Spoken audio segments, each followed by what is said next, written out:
Gombe University students excited as lecturers suspend strike. Patronage for public charging of phones surges as power outage persists in Jos. Away from Nigeria, 50 killed in Sudan paramilitary attack. And in sports, CAF awards 3 points, 3 goals to Nigeria for Libya game. A very good evening and welcome to the news update on Trust Television. My name is Sakir Ibrahim.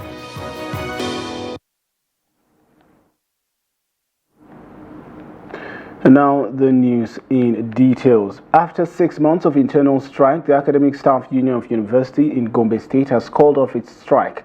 The lecturers initially embarked on the industrial action against the non-payment of earned academic allowances, university funding and delay in the implementation of the promotion exercise. Here's the report. A statement by the union on Thursday indicated that it suspended the industrial action after reviewing the negotiations with the state government. The state government recently approved over 600 million as part of addressing the demands of the varsity lecturers, in addition to 265 million approved earlier in September 2024. Although the students acknowledged that the strike had a negative impact on their mental and academic performance, they are, however, happy it has come to an end. The strike have affected us in various ways. For example, is the 400 level students who are about to finish. At this point in time, they are being depressed when the strike is being on. You understand? During the strike period, the school has been empty. Academic activities have been in pause. Academic activities have been paused. Being alone in the school is really boring. But now that the school have resumed, the strike have been called off. We are really excited and happy that academic activities are going to resume. Concerning the issue of this strike, the time that we heard about the strike will be occur. Actually, we have been very eager or anxious for it not to occur, because actually our calendar is left behind, because our calendar used to prolong our calendar before the occurrence of the strike. And you see, with the addition of the strike, our calendar will be prolonged more. So actually, guys, we are not happy, and also our parents, they keep asking us, why is it that we are staying out? What happened with our schools, and also our colleagues that they are from another universities, like most of them they are from Akashari, ATBU, minimum. They keep asking us, what is going on with our school? How are they being in strike? While most of the school they are not being in the strike. So actually, we don't know how to see, but actually we are not happy at that time. But for now, the time that we had about the strike has been called off. We are very happy. Actually, we are excited, more especially for those that they are in front of the table. Other students lamented that the strike has trapped them in Gombe, as they will not be able to return to their various states due to economic conditions.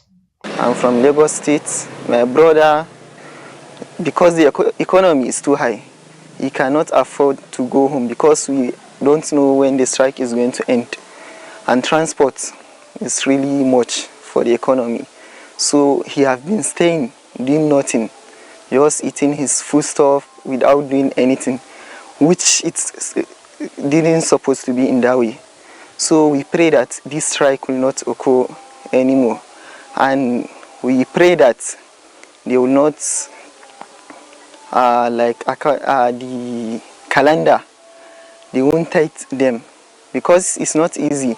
Something that's supposed to be in 3 months or 4 months, they will come and say, so because of the strike now the calendar will just be in 2 months or something like that. With the approval of nearly 1 billion naira by the state government to address the concern of varsity lecturers, many students are optimistic that they will never experience an internal strike at the 20-year-old university. From Gombe, Hassan Koli reporting for Trust TV. The Academic Staff Union of Polytechnics, ASUU, has deferred its nationwide industrial action till December 2nd, 2024 to allow the federal government meet its outstanding demands Recall that ASUU had on 7th of October 2024 issued a 2-week ultimatum to the government asking it to meet the existing demands, some of which border on alleged intrusion of the NBTE into the statutory responsibilities of academic boards of polytechnics on matters of HND students' admission. Others include revitalization of infrastructure in the sector through the needs assessment intervention, non-implementation of promotion in state institutions, payment of all outstanding promotion arrears, and payment of outstanding arrears of 25%/35% salary review from January 2023 to December 2023 in federal polytechnics and colleges of technology. In a statement confirming the new date for the proposed strike issued on Saturday, ASUU noted that it had issued the mandatory 15 days ultimatum to the proprietors of public polytechnics and colleges of technology arising from a review of the state of affairs in the sector during the 111th meeting of the National Executive Council of the Union. It explained that the ultimatum issued on the 7th of October 2024 contained 11 demands from the union.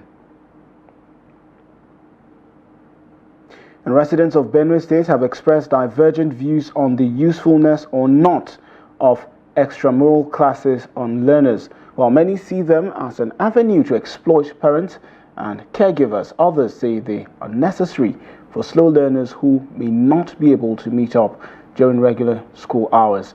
Trust TV's Jimmy Adzande captures the views of some residents of Benue State and brings them to us in this report. Take a look. Classes scheduled after school, private home lessons, out of school and holiday lessons are considered extramural classes. To many graduates, extramural classes have become their source of employment. This is because of the demand by parents and guardians, who for different reasons leave their kids with their tutors for convenience. I don't agree with it. This is because even as an adult, when you are in one place for quite a long time, you are exhausted. And so, even the teachers are exhausted during that time. And it's a form of exploitation. They don't do anything during that time. They just keep the children. To some, it is the best thing for the learners, especially the ones that are not fast learners, or for those that may have skipped school for different reasons. Because there are some other children that will be disturbing them, they'll be distracted based on some other issues or factors. But having them one-on-one, you can be able to reach out and know their problematical way they are feeling. Or some of them, in a general school, we have cases like that here. And some of them that doesn't even pay attention why they're in school. But if you sit with them one-on-one, you will now discover what is their problem. If you leave them with school alone, they may not perform very well unless you continue pressuring them in order to bring a good result. But some students or children need a rest. Some debunk the insinuation that it is exploitation of parents and guardians by the teachers. No exploitation there. Let's see. This issue is between the parent, the guardian, and this person doing these extramural lessons. You two have to agree before you start. Either way, it is a duty of the Ministry of Education, through quality assurance, to ensure that young learners are exposed to the right education through thorough supervision. Jimmy Azande, Trust TV News, Makurdi. A mobile phone charging operator in Ngwanrogo community of Jos North local government area of Plateau State has told Trust TV that the current power blackout being experienced in the country has boosted his recharge business. Presently, most of the states in northern Nigeria are experiencing blackouts following the tripping of a 330 kV circuit transmission line between Makurdi in Benue and Inu State. Hence the need for residents to turn to public phone charging operators to power their mobile phones. Trust TV's Ado Musa brings more details in this report. Take a look.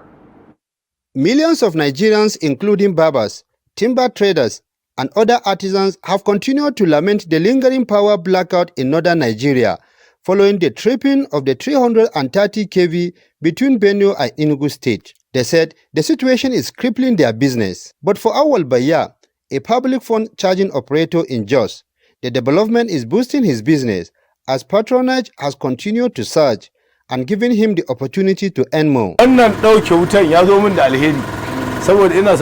is a bittersweet experience that while one is crying, another is laughing. The truth is that I am now earning enough to feed my family, unlike before when people really patronize me.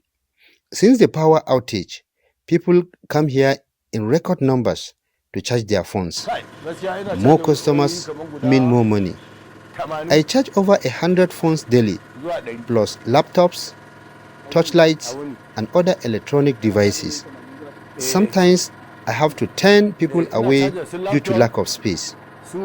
As you can see, everywhere is filled with phones.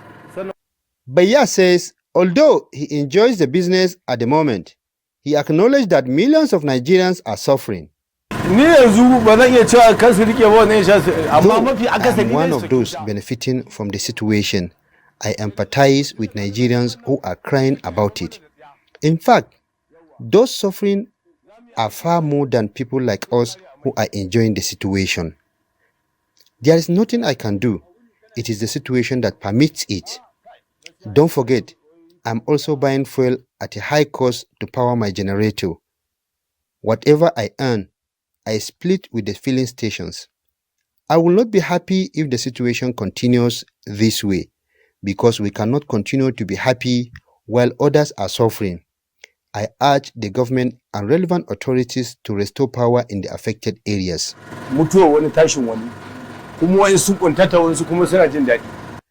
Meanwhile, the Transmission Company of Nigeria says it has commenced work on the faulty Ugwaji Apir 330 kV double-circuit transmission line. Ado Musa, Trust TV News, Jos. And the Jos Electricity Distribution Company has warned customers across its franchise state of Plateau, Benue, Bauchi, and Gombe to protect all electrical installations from vandalism around the various communities. The DISCO said the warning became necessary to ensure the installations are protected before the restoration of power in the affected states.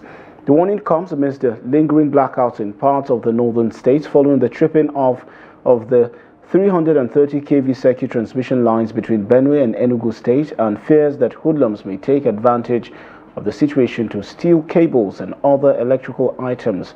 Meanwhile, the DISCO has also appealed to its customers to bear with them on the current blackout experienced in their franchise states. In the meantime, the Northern Senators Forum has called on the federal government to swiftly restore electricity supply in Kano, Kaduna, Katsina, Jigawa, and other states in the north. Trust TV reports that some parts of the north are in total blackout following a fault in the 330 kV DC transmission line. In a communique signed by the chairman of the Northern Senators Forum, Senator Abdulaziz Eradua, the senators asked the federal government to expedite repairs of the Shiroro-Kaduna transmission line to restore power supply. The senators lamented that small businesses are struggling to operate, with hospitals facing increased running costs, while livelihoods are being severely impacted. They also urged the federal government to implement measures to prevent future vandalism of power infrastructure in the north. And also, residents of many neighborhoods in Ado-Ekiti and other towns in Ekiti State have been thrown into darkness as electric poles were destroyed after a Friday evening rainstorm. Communities affected include Ajebamidele, Omisanjana, and Atlas in Ado-Ekiti, as well as Ikere-Ekiti, Ishe-Ekiti, and Imure-Ekiti, which are experiencing power outages due to the destroyed poles.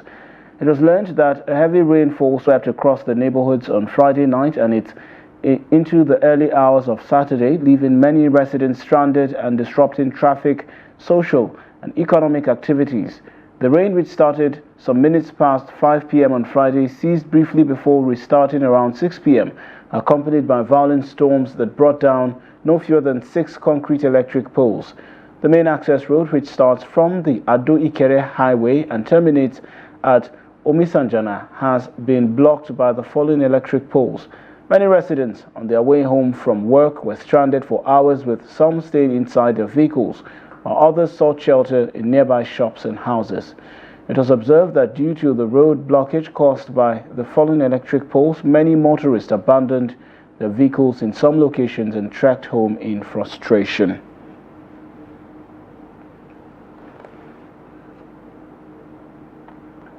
Elsewhere, a male police inspector serving with the Anti-Cultism Tactical Squad of the Inu State Police Command has been arrested and detained over the alleged murder of a male traditional Ogene musician, Okezie Chikezie Mba, popularly known as Igbo Ja. A statement by the Police Public Relations Officer, Enugu State Command, DSP Daniel Ndukwe, said the incident occurred around 8:10 p.m. on October 25, 2024. At the Tactical Squad's headquarters. The musician was reportedly leaving the squad's headquarters after a friendly visit when, for reasons yet to be ascertained, the police officer fired his rifle, hitting the victim. He was immediately rushed to the hospital where he was confirmed dead by the attending doctor. His body has been deposited in the mortuary for preservation and autopsy. According to the statement, the State Commissioner of Police, Kanayo Uzegbu, has ordered the Deputy Commissioner of Police in charge of the state CID to conduct a full-scale investigation that will facilitate prompt and appropriate disciplinary actions against the police officer. In the meantime, Enugu State Governor Peter Mba has mourned the untimely death of the musician. In a statement on Saturday, the governor described the incident as unfortunate. And moving on to other stories now, voters in Inu State this Saturday came out in their numbers to elect chairmen into the 44 local government councils and 484 wards in the state. Early reports from polling units across all local government areas show that voting commenced on schedule with an impressive voter turnout. Trust TV's Abdulaziz Ibrahim brings details. Checks around the city center revealed that residents complied with the no movement order. From midnight of Friday, the streets were cleared, ensuring a secure environment for Saturday's local government elections. Governor Abba Kabir Yusuf was among the early voters casting his ballot at Gwale local government area, where he expressed his delight at the smooth conduct of the process across the state. I'm very much impressed with the turnout of the voters, and the message is that they should be rest assured that those that are elected will live up to expectation. They work together with the Kano State government to ensure that all the dividends of democracy are provided. Although late arrival of election materials was witnessed at some polling units, voters expressed delight at being able to participate in a peaceful and well-organized election. Security was provided by the Kano State Hisba and other security outfits who were visibly present at the polling stations. I came out by 8:30 to wait while the election materials arrived later, and we were able to cast our votes in peace. As you can see, people coming out here, joining the queue just to cast their votes.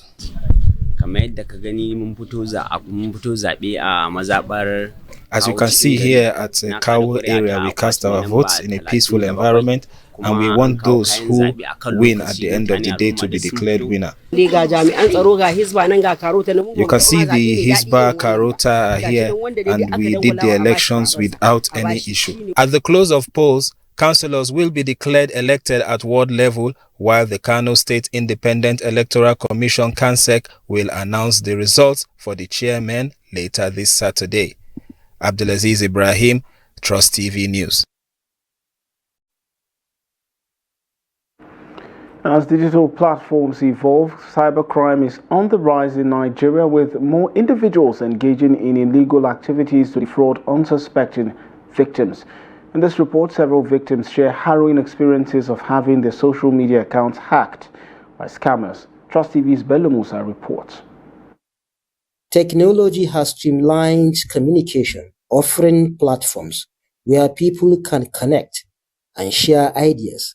Facebook, WhatsApp, TikTok, and Instagram link individuals from all corners of the globe into a close network. However, these platforms come with risks as fraudsters increasingly use them to scam people and damage reputations.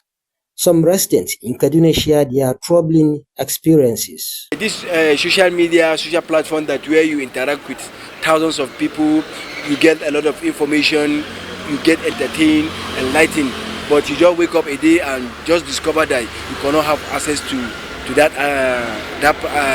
platform. It's so terrible. So that day, throughout the day, my day was, I'm so moody, I'm so depressed to a certain extent until when I recover it, that's when I fully gain my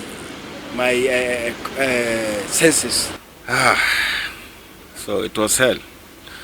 You'll imagine it, because WhatsApp used to be my source of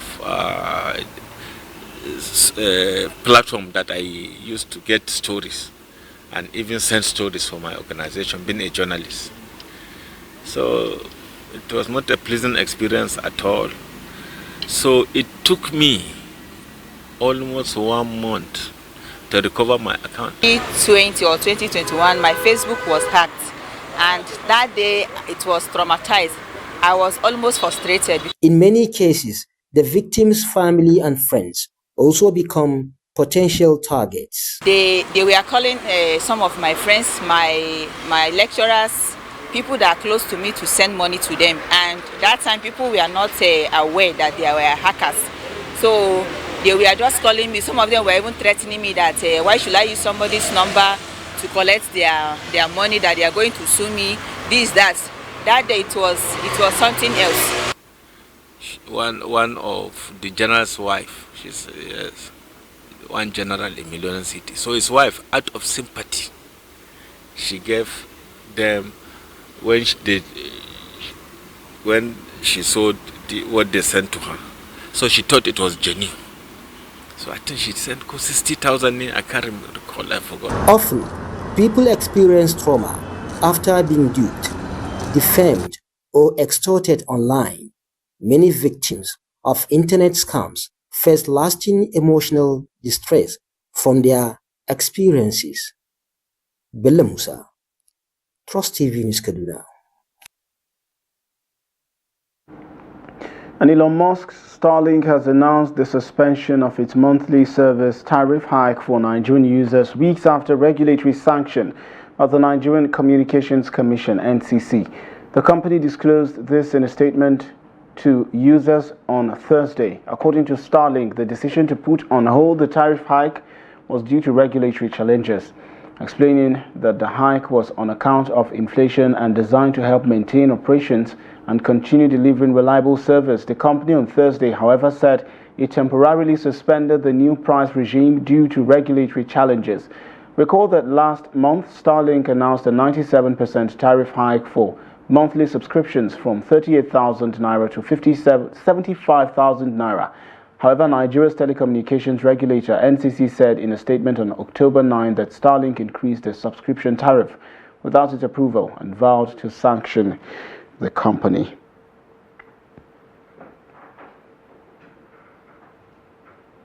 Away from Nigeria, at least 50 people have been killed in a single attack by Sudanese paramilitary who have besieged and raided villages in Inu State.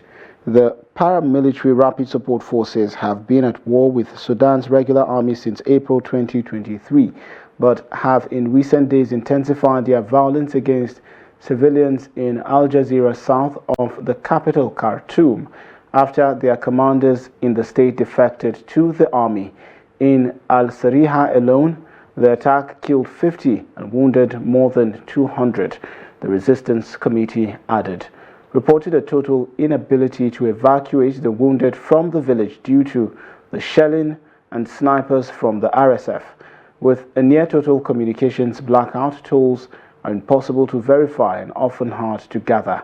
The resistance committee said the nearby village of Azrak had been placed under a total siege, suffering the same violations as Al-Sariha, although it was not possible to provide a death toll.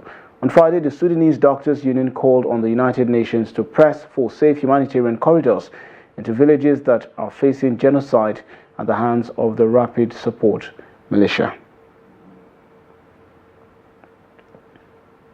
And in sports, the Confederation of African Football, CAF, on Saturday awarded 3 points and 3 goals to the Super Eagles following the botched 2025 Africa Cup of Nations qualifier against Libya.